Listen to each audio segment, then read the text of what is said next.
오늘은 웨스트민스터 소요리 문답 49문에서 52문에 해당하는 내용이죠. 10계명 가운데 제2계명 우상을 만들지 말라라는 이 주제를 가지고 말씀을 나누겠습니다. 1번에 이제 자료 나눠드린 자료 참고하시고요. 10계명 2계명에 대한 개신교와 카톨릭의 차이라고 해가지고 제가 카톨릭하고 루터교는 1, 2계명을 합해서 1계명이라고 하고 있거든요. 그래서 이제 그 부분에 대해서 좀 주석을 달아놨어요. 옛날 10계명 제가 설교했던 내용에 자세히 달려 있으니까 그건 여러분들 참조해 들어보시면 이제 도움이 될 거예요. 여튼 우리 개신교와 카톨릭이 좀 다르다. 그런 부분이 있고요. 이제 두 번째 들어갈게요. 49문 읽고 우리 답 같이 읽겠습니다. 제가 문 먼저 읽겠습니다. 제2계명은 무엇입니까? 답. 제2계명은 너를 위하여 새긴 우상을 만들지 말고 또 위로 하늘에 있는 것이나 아래로 땅에 있는 것이나 땅 아래 물속에 있는 것에 어떤 형상도 만들지 말며 그것들에게 절하지 말며 그것들을 섬기지 말라. 나 내 하나님 여호와는 질투하는 하나님인즉 나를 미워하는 자의 죄를 갚되 아버지로부터 아들에게로 3, 4대까지 이르게 하거니와 나를 사랑하고 내 계명을 지키는 자에게는 천대까지 은혜를 베푸느니라 입니다. 예. 그래서 이제 첫 번째 우리가 다룰 내용이 뭐냐면 우리가 이제 10계명 1계명에서는 예배의 대상 이시 하나님에 대해서 이제 하나님만을 예배해야 된다는 것이고 여기서는 이제 예배의 방법을 말한다라고 해석할 수 있어요. 제가 이제 이렇게 달아놨어요. 현대 시대에 예배가 너무나 사람의 입맛에 맞춰지는 경우가 있다. 하나님께 집중하고 하나님을 높여 드리는 것이 아니라 사람의 감각과 사람의 취향을 만족시키는 쪽으로 흘러가는 것을 경계해야 한다. 그래서 제가 이제 몇 분 이제 유명한 그런 분들에 대한 이 예배에 대해서 달았던 코멘트를 좀 달아놨거든요. A.W. 토저 같은 경우는 쇼인가 예배인가라는 책에서 이런 말을 해요. 연애 오락이라는 큰 우상이 예배를 타락시켰다라고 말입니다. 그래서 그는 세상이 교회 속으로 침투해 교회를 잔인하게 유린하는 것을 막지 못해서 크리스찬들은 전쟁에서 패배하고 있다라고 보았고요. 그러니까 이런 거예요. 그러니까 이 마치 세상에서 이 대기업들이라든가 어떤 이 인기 연예인이 대중들에게 인기를 갖다가 얻기 위해서 쇼를 하듯이 교회에서 마치 그런 일들이 벌어지고 있다는 거예요. 예배 가운데. 예를 들어서 지금도 그런 교회들이 많죠. 한국도 그런 교회들이 꽤 많을 거예요. 한국 교회도. 미국의 대형 교회들 같은데 예배를 보면은요. 막 찬양 인도하거나 막 그런 거 있잖아요. 그러면은 조명이 이게 웬만한 인기 가수 무대 조명보다 더 밝아요. 완전 화려해요. 레온 사인에도 쫙 그래가지고 사람들이 그거 보면은 야 이거 완전히 아주 공연 온 것 같아요. 공연장에서 사람들이 거기에 빠질까요, 안 빠질까요? 공연장을 가봤어야지 알지. 공연장, 그러니까 웬만한 그 무대 공연보다도 화려한 조명과 화려한 발달된 음향을 가지고 사람들을 흡입하죠. 그거 들으면, 정말 그냥, 눈으로만 봐도 사람들이 이야, 대단하다 막 이런 소리가 절로 탄성이 나올 정도거든요. 근데 그게 이제 예배, 그게 본질이 아니다라는 거죠. 자, 계속 읽어 드릴게요. 쇼는 사람들에게 보여주는 것에 목적이 있고 예배는 하나님을 높여드리는데 목적이 있다. 그죠? 마틴 로이드 존스 목사님도 이런 말을 하셨어요.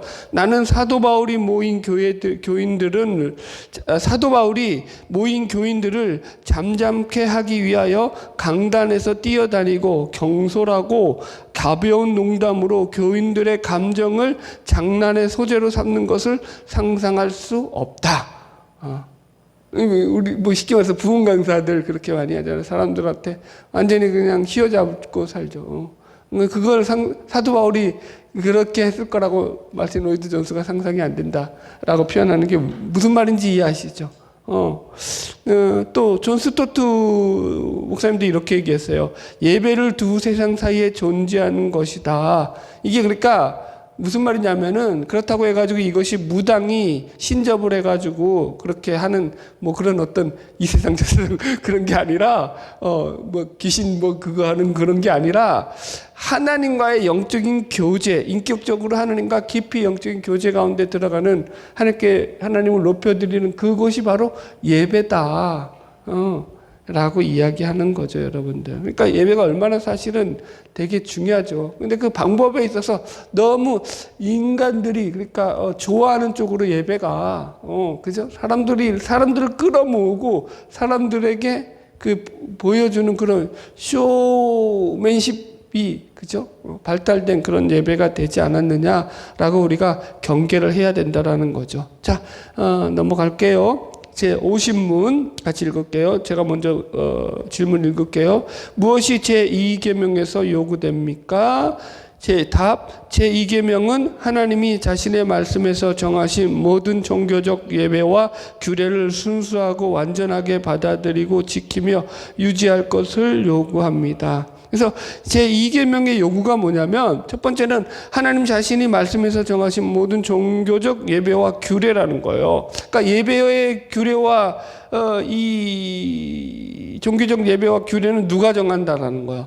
하나님 자신이 정하신다라는 거예요. 예배 그래서 사람의 의견에 따라서 이게 정해지지 않는다라는 거예요. 그러니까 예배를 어떻게 드릴 것인가를 고민하는데 이게 예를 들어서 담임 목사에 의해서 오늘 당회원들에 의해서 우리가 예배를 이렇게 드립시다 해서 이렇게 드려지는 게 아니라는 거예요. 예배는. 예. 그러니까 큰 교회들은요 심지어 예배 디렉터들이 있어요. 예배 디렉터. 예배를 갖다가 어떻게 한다고요? 꾸며요. 그래서 이제 뭐 순서가 어떻게 되냐면은 무르드듯이 쫙 흘러가요. 예를 하나 드릴게요. 우리 교회에서는 이제 나와서 대표 기도를 시키잖아요. 그러면 이제 대표 기도자가 항상 다 이제 대표 기도자가 나와서 기도하는 거 알잖아요. 그런데 대표 기도자가 나와서 기도합시다. 다 같이 기도합시다 하고 기도한단 말이에요. 근데 이제 예배 디렉터가 있다면은 어떻게 되냐면 그거 못하게 해요. 딱 잘라요. 예배 흐름 방해한다고. 다 기도하는데 그런 거 없이 깨끗하게 가야 된다. 이게 분위기 하나까지도 다 그거 예배 디렉터가 그런 것들을 관여를 해요. 하여튼 그랬다고요. 이거 아니라는 거예요. 여러분. 예배는 성경에서 하나님의 명하신 것이 우리가 드리는 예배의 표준이고 기준이라는 거예요. 사람의 의견에 따라서 정하지 않는다는 거죠. 자, 인간의 어리석음에 대해서 제가 좀 써놨어요. 제가 읽어드릴게요. 로마서 1장 21절로 23절 같이 한번 읽읍시다. 시작. 하나님을 알되 하나님을 영화롭게도 아니하며 감사하지도 아니하고 오히려 그 생각이 허망하여지고 미련한 마음이 어두워졌나니 스스로 지혜 있다나 어리석게 되어 썩어지지 아니하는 하나님의 영광을 썩어질 사람과 새와 짐승과 기어다니는 동물 모양의 우상으로 바꾸었느니라. 예. 그러니까 이게 무슨 말이냐면요. 모든 우상이 만들어지는 가장 근본적인 원인이 뭐에 있다라는 거예요. 타락한 인간의 죄성이다. 그 죄성으로부터 이 허망한 마음이 발현되어 나와서 그 죄의 발현으로서 만들어지는 게 우상이다라는 거예요. 그러니까 우상의 형상을 만드는 목적이 우리 여기 보세요. 출애굽기에서도 마찬가지예요. 너는 너를 위하여 새긴 우상을 만들지 말라. 뭐 때문에 우상을 만든다고 하고 있어요? 다 인간들 자신의 이익과 자신의 이기적인 목적을 위해서 우상을 만든다라는 거예요. 그러니까 그렇게 우상을 만들고 형상을 만드는 그런 것들을 통해 가지고 인간들은요 자신들이 스스로 부패했음을 사실은 증명하는 거죠. 우상을 만드는 인간이 왜 우상을 만든다고요? 자기가 부패했음을, 그리고 자기가 타락했다라는 걸 증명하는 것이 바로 인간들이 만드는 우상 가운데 그게 증거가 된다라는 거예요, 여러분들. 이 고대 토테미즘이라고 써놨죠. 토템이라는 게 뭐냐면 원시 사회에서 야생 동물이나 자연물을 신성시하는 거예요. 그죠? 그래가지고 그걸 섬기는 걸 토테미즘이라고 하거든요. 예를 들어가지고 보세요. 하여튼 인간이 두려워하는 건 뭐든지 다 우상이 되죠. 그죠? 왜 우리 민족은 곰과 호랑이일까요? 이해하시겠어요? 우리 조상은 곰과 호랑이 맞죠? 이거 틀리면 또 이거 욕먹어. 그 역사도 왜 곰과 호랑이죠? 그때 곰과 호랑이는 인간들에게 두려움의 대상이었어요. 공포의 대상이죠. 그러니까 인간이 경외할 만한 존재는 뭐든지 우상을 만들죠. 심지어 여러분 사무엘서에 보면은요, 블레셋에서 이제 이 법궤를 뺏어왔는데 계속 죽어나가잖아요. 사람들이 블레셋 사람들이 독점하고 죽어나가니까 이 얘네들이 만든 우상이 그 다시 이스라엘의 그 법궤 돌려주면서 그 안에 넣었던 우상이 뭐였어요? 두 가지 넣었잖아요. 독종 모양의 그죠? 독종 모양을 가서 넣고 그 다음에 쥐 형상을. 얘네들은 왜 쥐를 넣었을까요? 쥐가 뭐예요?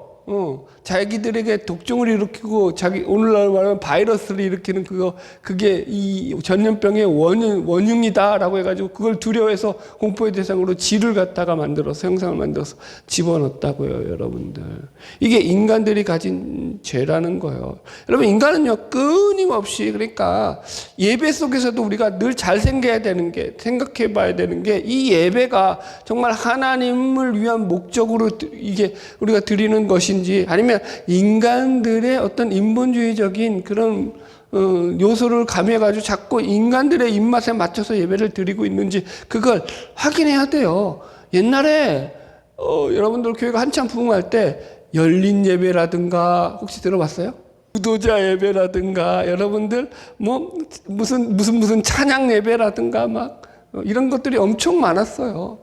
자, 그런데 그 예배들을 한번 들어가 보면은 그 예배들의 본질에 있어서 이것이 우리가 어떻게 하면 하나님께 영광을 돌릴 수 있을까? 하나님을 더 잘 섬길 수 있을까? 라는 목적에서 만들어진 것이 아니라 그 예배들의 목적은 거의 다 어떤 거예요?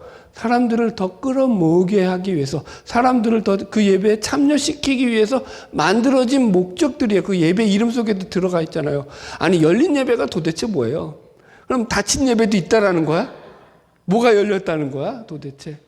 아무리 해도 지금도 그렇게 열린 예배라고 해서 드리는 교회가 있어요. 그런데 이런 것들이 여러분들, 그러니까 예배 속에서 인간의 탐욕과 인간의 죄성이 얼마든지 그 안에서도 발현되어 나올 수 있다는 걸 우리가 늘 조심해야 된다라는 얘기를 하는 거예요. 여러분, 우상을 만드는 목적이 뭐라고요? 인간의 자기 탐욕이라고요. 자기 욕심을 채우기 위한 거예요. 그래서 모든 종교가 다 그렇잖아요. 모든 종교는요, 뭐가 있어요? 우상이 있다고요. 그리고 형상이 있다고요. 그죠? 우리 기독교 빼고요. 뭐 이슬람도 거기는 제외죠. 거기도 이제 십계명을 받아들인 저거기 때문에 우상을 거기도 안 씁니다. 그러나 그것도 비인격적인 신이죠. 어쨌든 알라도. 여튼 간에 모든 종교들을 보면은요, 거기는 우상이 있고 형상이 있고 그것을 섬긴다고요. 인간들이. 그것을 신적화해서 왜 그렇다고요? 그것으로 자신들의 탐욕과 자신들의 마음의 안정감을 누리기 위한 방편으로 가는 거죠. 그래서 왜 하나님께서 그냥 하나님만 섬기면 된다 이렇게 말씀 안 하시고 그 섬기는 방법까지 그 방식에까지 하나님께서 간섭을 하셔서 왜 너희들이 이렇게 섬겨야 한다라고 우리에게 말씀하시는지를 갖다가 우리가 잘 유념해서 배울 필요가 있다.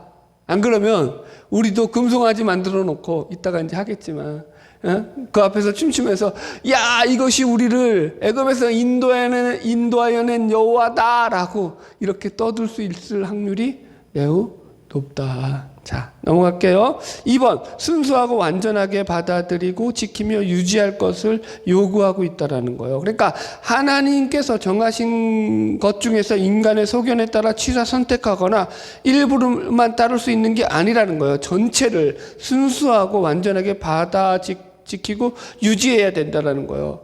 그죠? 여러분, 성경도 마찬가지예요. 우리가 성경의 말씀을 한 부분만 우리가 취합해가지고 그것만 믿는 거예요? 아니에요.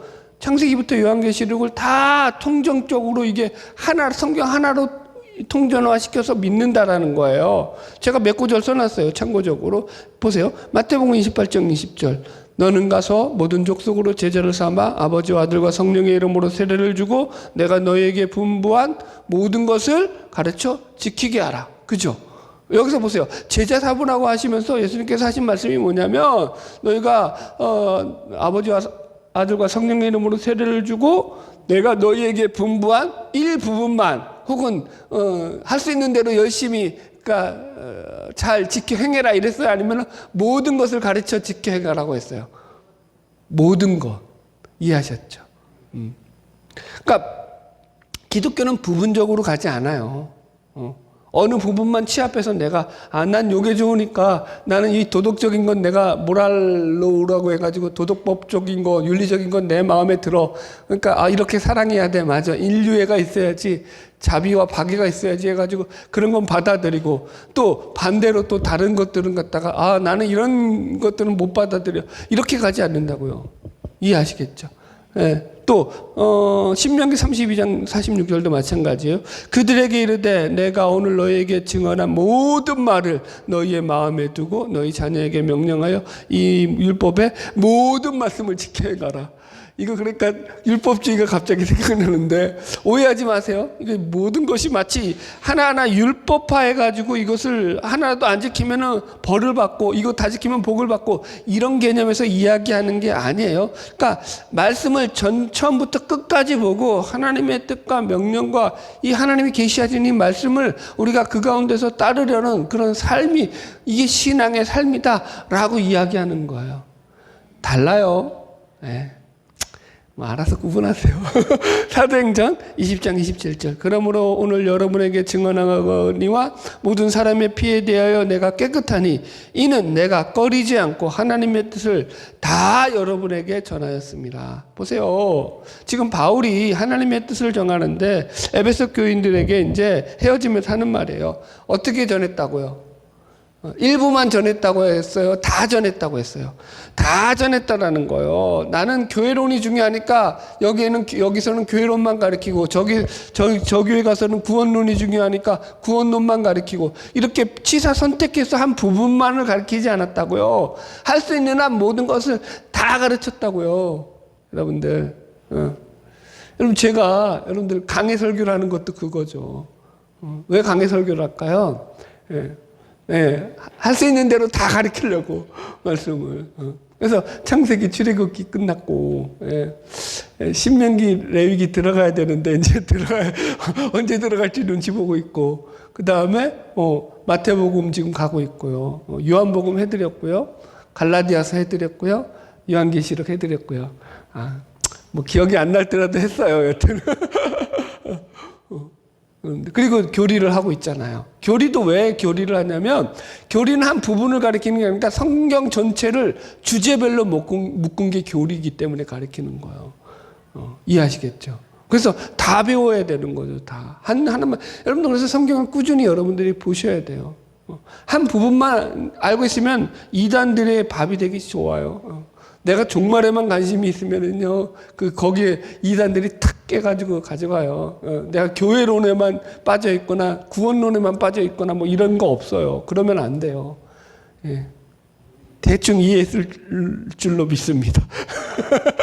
자, 51번 넘어갈게요.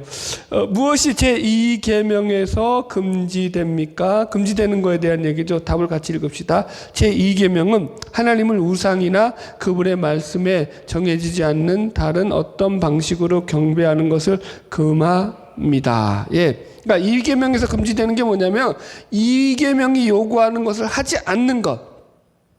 그걸 금지한다라는 거예요. 그러니까 이계명에서 금지한 게 뭐예요? 하나님을 형상화하거나 우상화하는 거, 그죠?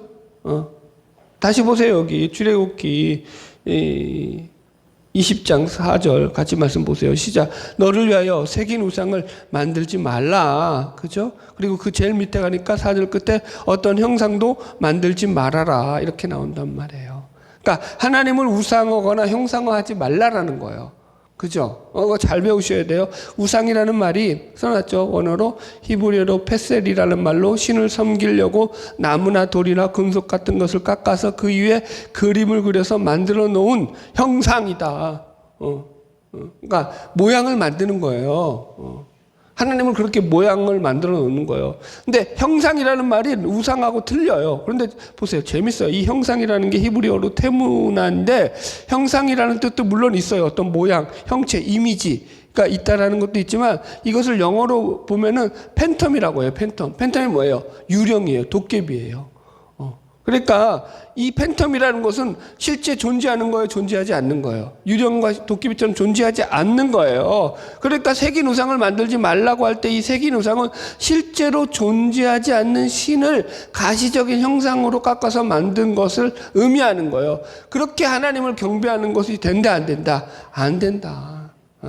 그래서 색인 우상을 만들지 말라는 것에 대한 두 가지 해석을 써놨어요. 이것이 첫 번째는 1계명에서도 나와 있듯이 말 그대로 이방의 다른 신들처럼 우상으로 하나님을 섬기지 말라라는 거예요.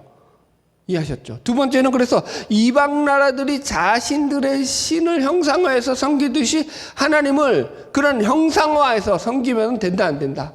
안 된다. 그러니까 형상화가 이게 대단히 중요한 거죠. 그러니까 가톨릭은 사실 문제가 좀 있죠. 신을 형상화하지 말라라는 거예요. 하나님을 형상화하지 말라라는 거예요. 자, 3번. 성경은 예배 대상이신 하나님 또는 육신을 입은 예수님의 외모에 대해서 상상할 수 있는 증거를 하나도 주지 않는다. 그죠? 하나님의 형상에 대해서 여러분들 우리가 상상할 수 있는 거 하나라도 있나요? 그럼 예수님의 형상은? 물론 있긴 있죠. 이사야서 53장 고난받는 종에 보면. 근데 그 형상이 어떤 형상이에요? 우리가 생각하는 흠모할 만한 형상이에요? 그 반대 형상이에요?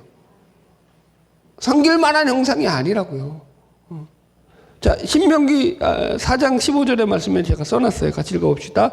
여호와께서 호렙산 불길 중에서 너희에게 말씀하시던 날에 너희가 어떤 형상도 보지 못하였은즉 너희는 깊이 삼가라. 그리하여 스스로 부패하여 자기를 위해 어떤 형상대로든지 우상을 새겨 만들지 말라. 남자의 형상이든지 여자의 형상이든지 땅 위에 있는 어떤 짐승의 형상이든지 하늘을 나는 날개 가진 새의 형상이든지 땅 위에 기는 어떤 곤충의 형상이든지 땅 아래 물속에 있는 어떤 어족의 형상이든지 만들지 말아라. 그러니까 어떤 형상도 만들면 안 된다는 거예요. 그래서 구약에서의 야훼 신앙은 뭐였어요?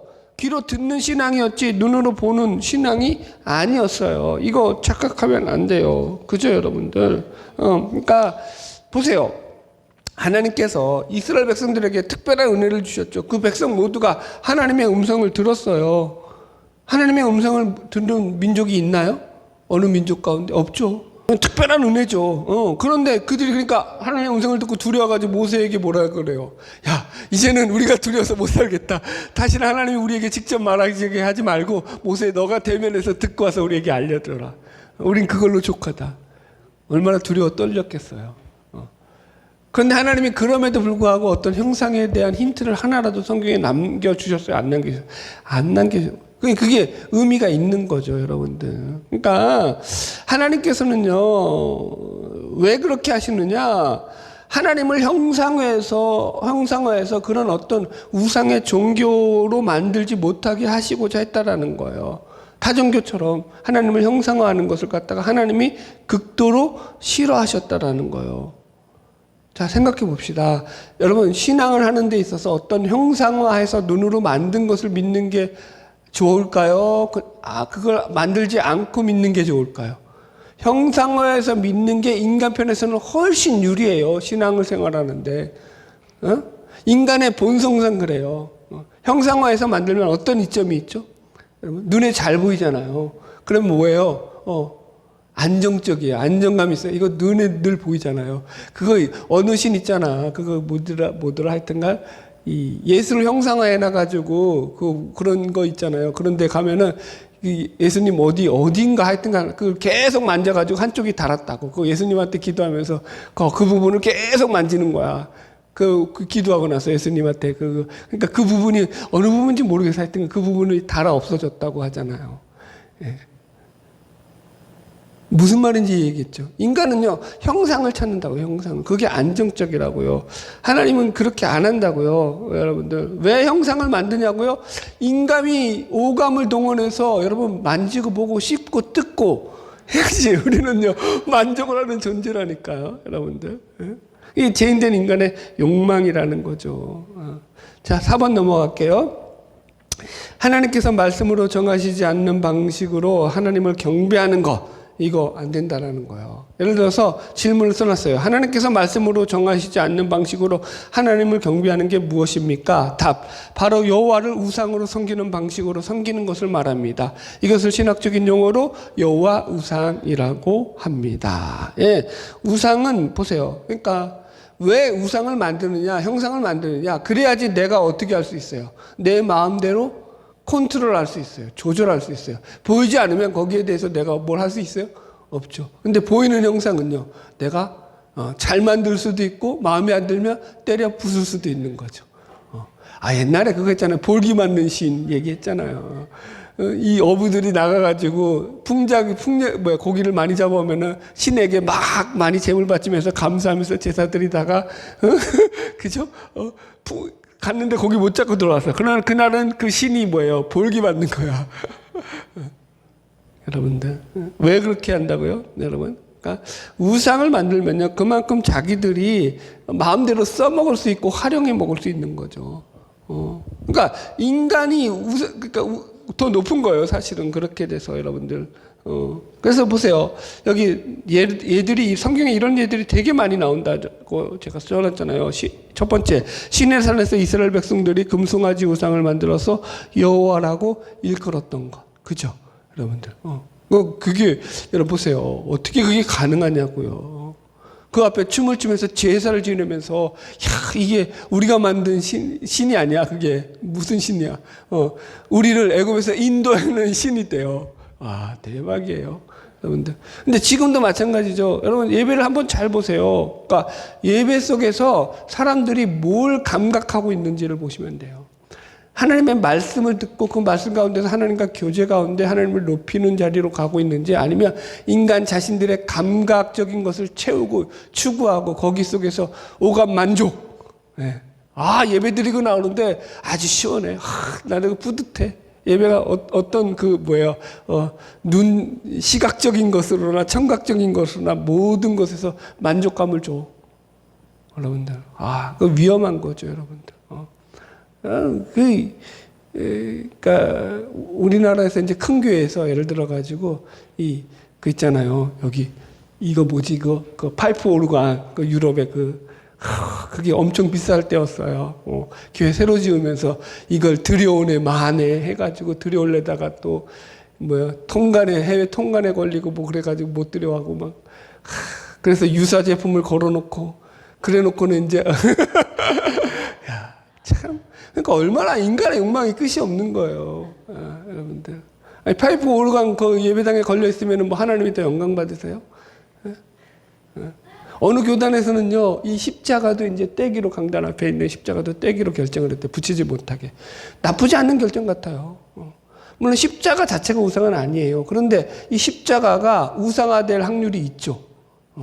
여기 써놨잖아요. 여기 히스기야 시절에 4번에 없앴던 우상 중에 하나가 뭐냐면 모세가 만들었던 노뱀이에요. 불뱀에 물려서 사람들이 죽어갈 때 노뱀 쳐다봐라. 그럼 너희들 살려주겠다 했잖아요. 근데 그 노뱀을 가지고 시간이 지나니까 어떻게 됐다고요? 그게 우상이 됐다고요. 사람들이 그 노뱀을 절하고 노뱀을 섬겼다고요. 이 십자가가 그렇게 될 수도 있는 거죠. 그래서 십자가가 물론 우리가 십자가를 우상으로 신처럼 섬기진 않죠. 그러나 여러분들 십자가를 그런 식으로 이용하는 교인들이 있을까요, 없을까요? 있어요. 왜 목걸이에 걸고 다녀요? 나 이해가 안 가. 그게 부적이야? 십자가를 왜 목걸이를 왜 걸고 다녀? 내가 그리스도인 티내려면 그러면은 겸손하고 인품 있게 살면 되지. 그걸 십자가를 걸고 다녀서 나 티낼 이유가 뭐예요? 난 그거 싫어요. 여러분 십자가를 걸고 다니면서 그거 갖고 보세요. 이거 갖고 그 영화 있잖아. 그거 엑소더스인가요? 그래가지고 귀신한테 딱 십자가 들이대면 귀신이 으악 이러면서 부적이야? 귀신 몰아내는 부적이야? 십자가가? 여러분 그러면 돼요, 안 돼요? 왜 그러니까 이게 잘못 악용되는 거죠. 그 부적도 아니고 주술도 아니에요. 기독교는요, 여러분들. 십자가는 우리를 구원하신 하나님 예수 그리스도의 놀라운 구원을 상징하는 구원의 상징이 되기 때문에 우리가 그걸 귀하게 여기고, 여러분. 그러니까 신으로 섬기고 형상화하고 만드는 게 문제인 거죠, 그걸. 그걸 부적처럼 사용하고 주술처럼 사용하고 내가 십자가를 걸었으니까 이 십자가가 날 지켜줄 거야. 요딴 생각하는 인간들은요, 여러분, 십자가 걸고 다닐 자격이 없는 거예요. 2번, 사무엘상에 나오는 하나님의 법궤를 주술적 방법으로 사용한 거. 이것도 잘 아시잖아요. 실로에 가서 이제 전쟁에서 계속 지니까 법궤 가져와라! 그래가지고 법궤 가지고 나가면서 싸우면 이길 줄 알았단 말이에요. 이겼어요? 대패했어요? 대패했다고요. 이게 다 그런 거 아니에요? 북이스라엘의 여로보암 왕이 단과 베델에 금송아지를 만들었어요. 그리고 산당을 지었다고요. 그래서 사람들로 하여금 어떻게 했냐면 이 금송아지가 너희를 애굽에서 인도하여는 그거 갖고 혼났는데 또 그 짓을 하는 거야. 여호와다, 그 신이다. 그리고 백성들로 하여금 예루살렘에 못 내려가게 했단 말이에요. 이해하셨죠? 그러니까 이게 얼마나 큰 죄들이냐는 거죠. 자, 52문 넘어갈게요. 제2계명에서 부과된 논리는 무엇입니까? 답, 제2계명에 부과된 논리는 우리에 대한 하나님의 주권과 하나님 자기 자신이 이 경배에 대해 갖는 열심입니다. 그래서 부과된 논리가 뭐냐면 우리에 대한 하나님의 주권과 하나님이 자기 자신의 경배에 대해 갖는 열심, 하나님의 주권과 하나님의 열심이래요.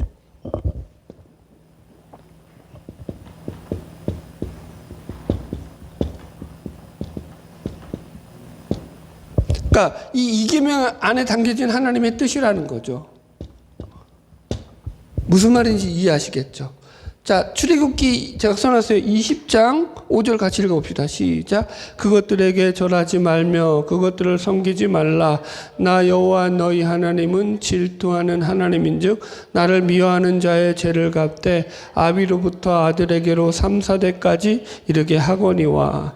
어떤 하나님이라고요? 질투하는 하나님. 질투라는 게 히브리어 카나. 여기서 하나님을 가리키는 엘을 붙여서 질투하는 하나님은 엘카나라는 말로 그 뜻이 맹렬히 분노하시는 하나님이라는 거예요.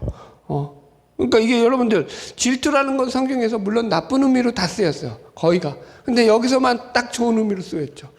무슨 말인지 이해하시겠죠? 그러니까 일반적으로 질투라는 것은요, 이런 거예요.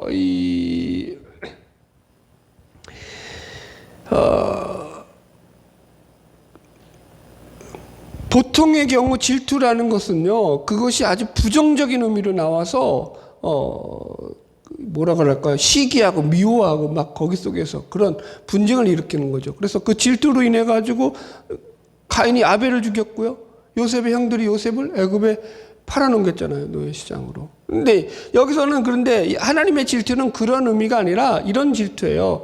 여기 써놨어요. 최고의 선과 영광과 진리를 지니신 분이 부정되는 것에 대해 가지는 의분, 거짓과 불의를 기뻐하지 않는 사랑, 이 근거에 의해서 자기 자신을 사랑하시는 열심으로 우상숭배를 미워하신다. 뭔 말인지는 못 알아듣겠죠. 좀 말을 그래도 고급적으로 써야 될 거 아니에요. 그래도 이게 멋진 용어들이에요. 그러니까 무슨 말이냐면은 이게 그러니까 세상에서 말하는 그런 세상적인 질투가 아니에요. 여기서 말하는 질투는 하나님이 어떻게 질투할 수 있어? 사랑의 하나님이시라는데 라고 하는데 여기서 말하는 질투는요, 사랑 가운데서 생겨나는 질투예요. 질투가 딱 선한 게 하나가 있죠. 그죠? 사랑하는 사이에서 생겨나는 거예요. 이 질투라는 말 속에서는 상대를 미워하고 상대에게 시기해서 악의적으로 그를 괴롭히고 그에게 해를 입히는 그런 의미의 질투가 아니라 사랑의 관계 속에서 그를 지극히 사랑하기 때문에 생겨나는 그 열심과 열정 가운데 생기는 감정을 말하는 거예요. 그래서 이 사랑은요, 항상 배타적이죠. 사랑이 그래서 이기적이죠. 아내와 남편이 있어요. 두 부부가 있는데 아내가 딴 남자를 사랑해요. 아, 그래, 당신은 이쁘니까 이 남자도 사랑하고 저 남자도 사랑해도 괜찮아. 그게 안 된다고요. 남자가 능력이 많아요. 그러니까 당신은 능력이 많으니까 이 여자하고도 바람펴도 되고 저 여자를 바람펴도 내가 용납할게. 이건 사랑이 아니라는 거죠. 이해하시겠죠? 지금 하나님이 하시는 질투가 그런 거죠. 그래서 여러분, 이 질투라는 게 하나님의 그 사랑 가운데서 나오는 것임을 우리가 기억하셔야 돼요. 자, 마지막으로 재책은 3, 4대의 은혜는 1000대에 예, 그래서 여기서 우리가 20장 5절에도 보면은 하나님이 질투하는 하나님인즉 미워하는 자의 죄를 갚되 아비로트 아들까지 3, 4대에 이르게 한다. 이거는 제가 이제 십계명 강의 속에서도 잘 설명해 놨어요. 이게 이제 이 연좌제라고 해요. 연좌제. 부모의 죄가 자식들에게까지 이어지는 거. 그런데 성경은 이 연좌제로 묶여져 있다고 했어요? 안 묶여져 있다고요? 안 묶여져 있어요. 예레미야 31장 30절 후반. 사람은 누구나 각자 자기 죄악으로만 죽으리라. 그죠? 또 신명기 14장 16절 아버지는 그 자식들로 말미암아 죽임을 당하지 않을 것이고 자식들은 그 아버지로 말미암아 죽임을 당하지 않을 것이니 각 사람은 자기 죄로 말미암아 죽임을 당할 것임이니라. 그러니까 이게 우리 나라에서도 한참 유행했죠. 이거 가게 흐르는 저주를 끊어내라. 가게 저주는 가게에 무슨 저주가 흘러요. 여러분, 그래서 3, 4대가 의미하는 게 이런 의미인 거예요. 뒤에 넘겨보세요. 보통 고대 사회에서 대가족 사회에서 한 가족의 구성원에게 영향을 미치는 범위가 보통 3, 4대였다는 거예요. 그러니까 이게 왜 3, 4대냐면은 죄가 미치는 악한 영향력이에요. 죄는 그러니까 보세요. 아버지가 알코올 중독자예요. 그러면은 그 알코올 중독자인 아버지 때문에 그 자식들이 같이 어떻게 되는 거예요? 연대적으로 피해를 입는 거예요. 고통을 받는 거죠. 그런 거예요. 그러니까 여기에서 3, 4대라는 것을 우리가 잘 배워야 돼요. 그러니까 제가 가진 영향력으로 말미암아 가족 공동체 전체까지 영향을 미치게 되는 거죠. 이해하셨죠? 네. 언약적 연대라고 해요. 그래서 가정은 하나님께서 책임을 맡기시고 물으시는 기본 단위가 가정이라는 거예요. 가정. 언약적 연대. 그래서 만약 언약 가장이 하나님께 범죄하면 그 가족이 모두 정죄를 받는데 그 자녀들이 아무 죄가 없이 무죄한데 아버지 때문에 죄값을 받는 게 아니라 아버지의 그 죄로 말미암아서 그들이 이게 보세요. 그 아버지 죄 때문에 그 자녀들은요 어쩔 수 없이 같이 묶여 있다고요. 거기 속에서 같이 그 환경 속에서 죄의 악한 영향력에 노출될 수밖에 없다라는 거예요. 아까도 얘기했지만 여러분들 아빠가 죄를 지음으로 인해 가지고 우리나라 법도 그렇잖아요. 상속에서 그죠, 여러분들. 상속 받을 때 만약에 아버지가 채무가 엄청 많아요. 그런데 그걸 갖다가 이 아들이 상속을 안 받겠다고 며칠인 그거 기한도 많이 안 줘. 이 법도 바꿔야지. 이런 나쁜 놈들이 있나 하여튼간 그죠? 법을 짧게 줘가지고 그 기한 내에 내가 상속을 갖다가 포기가 하지 않으면은요 아버지의 그 빚이 자식에게로 물려진다고요. 그러니까 그런 것도 있죠. 이거 참 잘 살아야죠 여튼간에. 예. 넘어갑시다. 근데 더 중요한 건 뭐예요? 3, 4대가 중요한 게 아니라 하나님께서 은혜를 베풀 때 나를 사랑하고 내 계명을 지키는 자에게는 1000대까지 은혜를 베푼다라는 거죠. 그러니까 우리는 이 하나님이 3, 4대와 1000대가 비교가 돼요? 안 되잖아요. 하나님이 우리에게 더 큰 은혜를 베풀어 주신다. 늘 기억하면서 하나님 통해 복을 누리는 저와 여러분 되기를 축복합니다. 자, 적용하고 마치겠습니다. 1. 감각적 예배의 위험을 우리가 경계해야 되는 거죠. 예배는 쇼가 아니라 하나님을 높여드리고 하나님과 온전한 교제로 나아가는데 목적을 두라라는 거예요, 여러분. 그러니까 예배가 완벽할 필요가 없어요. 그러니까 저는 예배학에서도 그런 목사님들 얘기 많이 들었거든요. 예배 그러니까 토시 하나 그러니까 그런 거 있잖아요. 그러니까 이 흐름에 있어서 하나라도 방해되는 게 있으면은요. 그 목사님이 이제 큰 교회 목사님이니까 예배학 교수로 왔겠죠. 부목사들은 그냥 가만 안 두는 거죠. 예배 그때 약간 흐름에 방해가 있었다 그러면. 그건 하나님하고 사실은 관계가 없는 거예요. 그러니까 감각적 예배. 여러분, 이런 게 하나 더 얘기해 볼까요? 자, 다 눈을 감으시기 바랍니다. 주님을 향해서 손을 드시기 바랍니다. 그럼 다 눈 감고 반주 징하게 하죠. 반주 아주 사람의 감성을 자극하는 반주를 쥐 굴리면서, 오늘 하나님께서 여러분들을 만지시고 계십니다. 하나님의 성령님이 여러분 가운데 임하고 있습니다. 여러분들은 하나님의 임재를 느껴보시기 바랍니다. 그럼 사람들이 다 그때부터 이제 느끼기 시작해요. 그러면서 이제 막 감동적인 얘기들로 탁 하고 나면은, 그리고 찬양 하나 촥 눈물 흘리는 찬양하고 나면 사람들이 줄줄 울죠. 여러분들. 그런 감각적인 예배를 통해 가지고 정말 내가 하나님을 경배하고 있는지, 나 자신의 어떤 그 마음의 심신의 위로와 안정을 구하고 있는 것인지 착각하지 말라고요. 이해하시겠어요? 그래, 그거 조심해야 되죠. 2번, 우상이란 결국 하나님조차도 형상으로 만들어서 우리 마음대로 조정하려고 하는 가장 어리석은 인간의 욕망이 만들어내는 무서운 죄임을 명심하고 살아가자. 아멘. 예. 늘 조심해야 돼요. 그러니까 내가 하나님을 섬기는 방법에서 있어조차도 내 욕망대로 섬기려고 하고 있는지 그거 점검하셔야 돼요. 늘 여러분들, 우리는요, 죄인이라는 걸 늘 기억하셔야 돼요. 그러면 돼요. 자기 중심성, 자기의 어떤 유익과 이익을 예배를 통해서라도 그걸 누리려고 하죠. 왜 여러분들 그 신유 집회하면 미어 터지냐고요, 왜. 우리 교회 나 좀 오라 그래. 말씀을 좀 들으라 그래. 설교 50분 한다고 길다고 안 듣고, 나 미치겠어, 아주. 말씀은 안 듣고 정작, 그죠? 자기들 이익이 되는 것들은요, 미어 터져요, 사람들이. 자기들한테, 하여튼간 예배가 목적이 아니야. 거기서 내가 거길 통해서 뭘 얻고 뭘 획득하느냐, 거기에 아주 혈안이 돼 있죠. 그러나 여러분들, 예배의 본질에서는 잊지 말자라는 거예요. 우리가 하나님의 영광을 위해서 예배를 드리는 거예요. 하나님이 기뻐하시는 예배. 여러분, 순서가 좀 어그러지고, 여러분 좀 여러고 저러고 할지라도 내가 내 중심으로 하나님과 온전한 관계 속에서 이 예배를 하나님께서 기쁘시게 받으시는 그 목적을 가지고 함께 나와서 예배를 드리면요, 그걸로 족한 거예요. 아멘. 바라기는 저와 여러분을 통해서 더욱더 하나님의 영광이 드러나는 복된 삶이 되기를 주의 이름으로 축복합니다. 기도하겠습니다.